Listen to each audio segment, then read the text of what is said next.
All right, welcome back to the Web of Opinions podcast. I am Cody, this kid's opinion. I'm joined by the Spider Within. You can call him Cam. And today we're gonna talk about the Thunderbolts movie. It just dropped. Watched it Thursday night, and we thought it was a real pleasant surprise. I mean, there's not a lot of expectations going to this movie, and you could tell the movie thought that too. It was really self-aware of how unknown these characters are, and we're gonna talk about spoilers. We'll start off, the podcast with non-spoiler review. Mainly just giving you reasons why you should see the movie and things to expect. Then we'll go into spoilers. We'll talk about the post-credit scene and just overall plot points, whatever we can come up with. So, overall, how did you feel about the movie, Cam, in non-spoiler way? I really enjoyed it. It was a more grounded MCU film that we've gotten in the past 2 years now. It felt really attached to the characters. I know both me and you said that we both care about the characters, even though they were side characters in recent projects. And it was overall a good, fun, dumb movie that had a lot of emotional parts to it.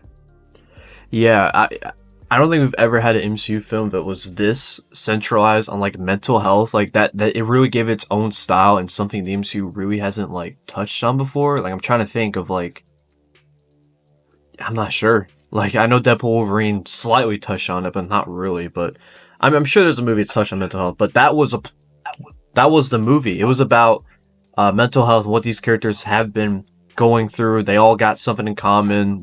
There's some void in them that they're trying to fill. And this movie had some style to it. I mean, you could tell from the trailers that this movie had its own unique style. Definitely go into this movie. Well, first off, I think you should see this movie, and I have been able to confidently say that about an MCU project in a long time. You should go out and see Thunderbolts. I think you'll have a good time. But yeah, go into this movie expecting a lot of talk about mental health. It is some, mature content. I really appreciated that. I mean, they touch on some dark subject matter. They were not afraid to go into that. I thought the action overall was pretty good. I was really surprised with the effects, especially for this lower budget. Lower budget is a $200 million movie, but this lower budget MCU movie is supposed to be grounded. But it does have, this Superman character, Sentry. But his effects look really good. And I was surprised. I was thinking maybe it would look a little weird. But overall, there was nothing that, screamed, bad effects to me. Except for the post-credit scene. But we'll talk about that later. I thought the effects in the post-credit scene was a little wonky. I think that was patched up together in pretty recently. But we'll get to that later. But yeah, effects, action were good. This was a character-driven story. I mean, plot came second, but ultimately the plot was these characters, not just this, like every MCU film is this overall goal that these characters have to go for. Like the goal was just about their internal struggles. The plot was them. That also made it different. This movie was just different, and I think you should go see Thunderbolts. Yeah, I agree with everything you said. It makes all the side characters in all the films that they were in previously all more likable, more relatable.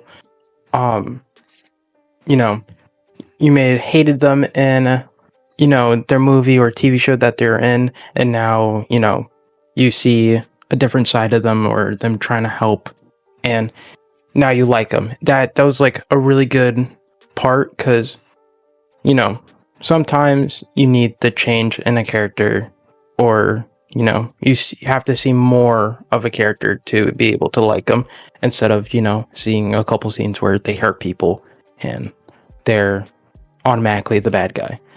Yeah, we're this movie. One of its best accomplishments was making us understand these characters. When we go into spoilers, we'll go into more detail, but John Walker, for example, kind of understand why he's a bit of an a-hole. I really like what they did with the character work. I dug everyone except for one character. Bit of a letdown, but I dug everyone and I understood almost everyone. I think that was one of its biggest accomplishments. But that's it for our non-spoiler talk. So if you want to skip, actually this entire podcast will be about Thunderbolts. So skip the video, watch it, watch the movie, come back. But we're officially going to be talking about spoilers right now. All right, so some key plot points that happened in the movie. The movie, in my opinion, was Yelena and Sentry, and pretty much their relationship. Not even a relationship. Like, I really like how they just made Yelena just a really good friend. Not like, oh, they're gonna be in a relationship or whatever. Not at all. She related to Sentry immediately, and they just became really good friends because they understood each other. Yelena understood Sentry, and he hadn't felt that before. And I thought that was really cool. There's gonna be so many edits about Sentry, but Bucky's in the past now. He's I feel like Bucky's still gonna be present somehow. Oh yeah. Whenever people are gonna make edits about Bucky being the one to finally get them to lift over the boulder or whatever it was. Yeah. Oh, when he took his sleeves off. Oh my god. Oh. But yeah, I was really worried going to this movie about Sentry because I'm not a big fan of like Superman characters. I don't like characters that are invincible, and they found a really cool way to like make him different. That he's all powerful, almighty. He's pretty much a god, but bro's got some demons in his head, and I liked how by the end of the movie, in the post-credit scene, which we'll get to that later, but it is revealed that Bob can only use his powers whenever he unleashes the void. I think that's a pretty good way to nerf a character. That's pretty good writing. So yeah, I'm not worried about. That also makes him just such a big like plus or liability in Doomsday. Like, last resort, we gotta release Bob. I think that would make a pretty fun scene. Like like they're losing, the Avengers are losing, but like we got Bob. Okay, we got a Hulk. So yeah, I was really impressed how they did Sentry. Yelena leveled up. Like, she's the ultimate Black Widow successor, and parts of her probably even better than Natasha. I think she's. They're both pretty funny. I do think Yelena is the more funny character. And they both pretty much had the same backstory. They're former widows and a bunch of regret. But Yelena is able. Actually, both of those characters are really able to connect to the other characters in their movies, really well, and like comfort them. So yeah, those two characters I really dug. How'd you feel about the rest of the characters? The rest of the characters, well, we had Taskmaster, which was not in the movie. We only saw her for like, what, 2 minutes? Fly High Not sister. even. Yeah, she got shot by Ghost. And, that I feel like they were going to throw away that character anyways because of the recent I wouldn't say controversy, but Disappointment. the disappointment how the character was portrayed. And then we had Ghost, which was very lackluster. I felt like there needs to be more to her character instead of just like, I just feel like she was just there and not really doing much. I mean, she did help a little bit, but it wasn't like big enough. Like John Walker did more to help than he was Ghost actually did. really clutch. Now that I'm thinking about it, John Walker was like clutch at moments. Yeah, he was like the Sam Wilson in like the Captain America movies, like the funny one. I feel like him and the Red Guardian were like the funny characters, which are really good. I know. I didn't expect John Walker to be so funny. He was pretty good comedy relief. Yeah, he was. It was like, it wasn't Thor: Love and Thunder comedy relief bad. It was like a good comedy relief.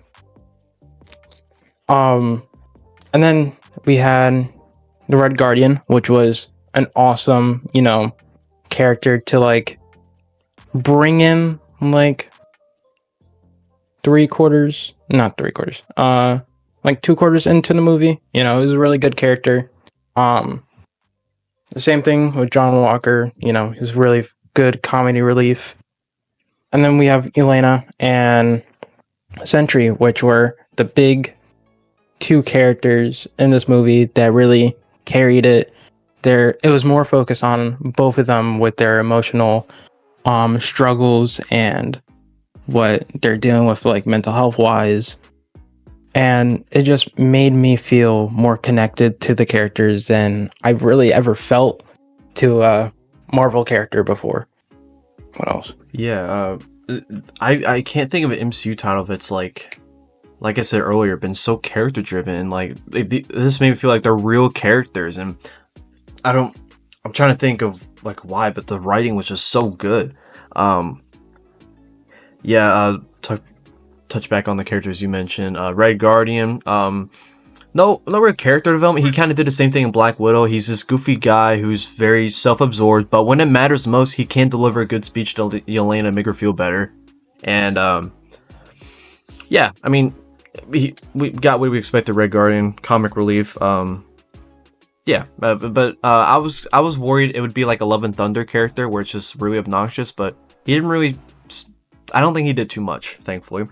I thought the comedy points were in the right spots for sure.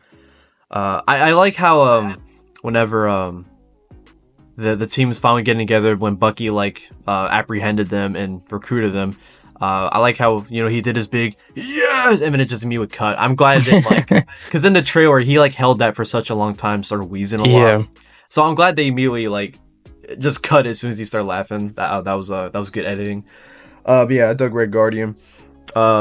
Yeah, Ghost was a big letdown because did not care about this character much in Ant-Man 2. So I was looking forward to caring about this character in this movie, and one of the few faults of this movie was that I did not care about Ghost. Like you said, she made a few clutch plays, but as character wise, like I still don't know anything about her. She just kept reminding us, oh, Val's experimenting on this kid. That's about it. But we already knew that. So Ghost was a letdown, and it would have been cool to maybe dive into how she felt after killing Taskmaster, but I guess we'll never know.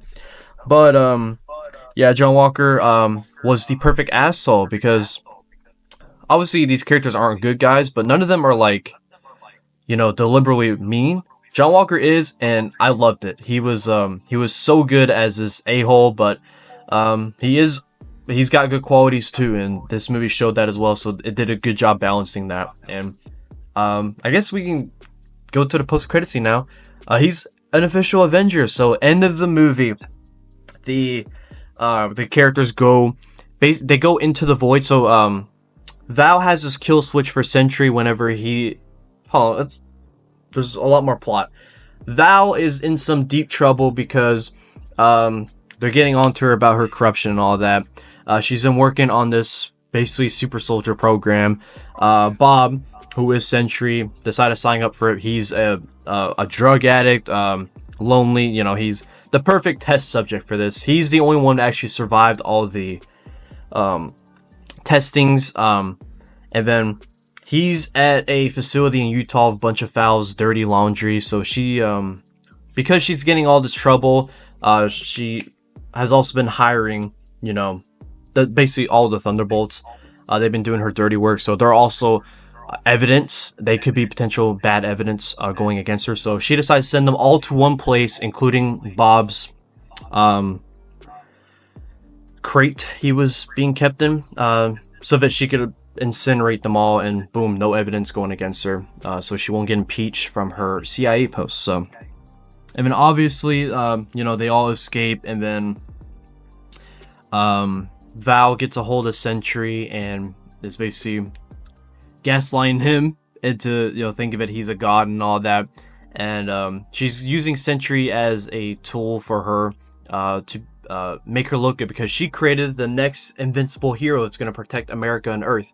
However, Sentry realizes that why am I taking orders from a puny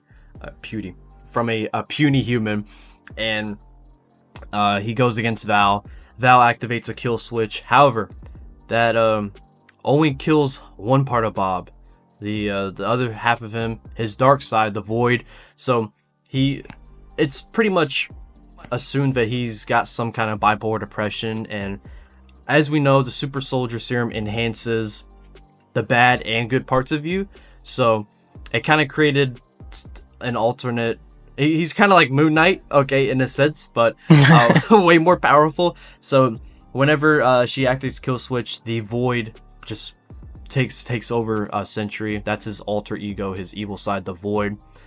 So he goes crazy, and the Thunderbolts decide to actually go inside the Void. Like, this dude was sending people into like the Shadow Realm or whatever. They decide, screw it, we'll go into it and try to win a mental battle with Bob. They end up getting Bob over his demons, defeats his darker half, and then when they're about to go after Val, she decides to have a press screening. She's like, look at this amazing team that I created to protect Earth, the new Avengers. So the Thunderbolts, that's what the asterisk meant. They're actually called the New Avengers. Why not call them the Dark Avengers? Because they literally saved New York in the pitch black void.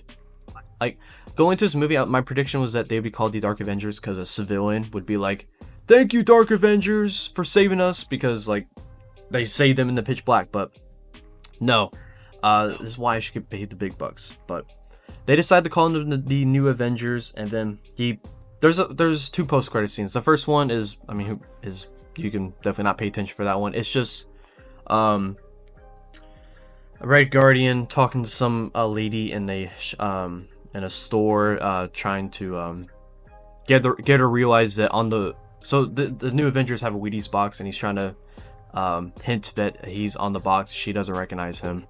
And then the real post-credit scene, we get a 14-month time jump, and the New Avengers have been doing their thing for a year apparently. And it's revealed to us that Sam Wilson is like filing like a copyright lawsuit for using the New Avengers name, and he's not gonna like entertain this New Avengers team, which I find really weird. Like, pretty much his best friend Bucky is a part of the team, which makes it legitimate in my opinion. I don't get it. I don't know why he wouldn't be supportive of this team. Oh, he wants to create his own real Avengers team. Like, you already got a good set of heroes, including Bucky, who likes this team. So why? I don't know. That didn't really seem like Sam Wilson to me. I think John Walker. That's the problem. Maybe. But after that, they get a notification that something entered the Earth's atmosphere. Boom! It's the Fantastic Four ship. So Cam, how do you feel about the post-credit scene? I am actually intrigued by the post-credit scene. It really, even though it did, quote unquote, spoil what's gonna happen at the end of Fantastic Four, I feel like there was like already like, predictable of what was gonna happen. I don't know. I feel more intrigued to see the Fantastic Four movie than just having like Reed Richards step in to like the MCU and be like, I don't know. I feel like it's just seeing the ship, because like you see like the dark side of the ship, and you don't know like, oh, like what is that? And then you see like the sun hit the four on it, and it was like, oh, it's the Fantastic Four. But I think it was really good seeing the Fantastic Four come in before that, when they're all trying to talk to each other and figure out like that the whole copyright thing is. I feel like that's going to be a really good dynamic that they're going to have in Doomsday, where it's going to be Sam Wilson and his Avengers or whatever he's gonna create, and then the New Avengers with that whole new team. I feel like that's gonna be a good I wouldn't say problem, but like I said, the dynamic and then of like, also the X-Men in that movie. Don't forget, we got 3 teams. Oh yeah. So trying to have 3 Earth's mightiest heroes, if you want to call the X-Men that, and the MCU now.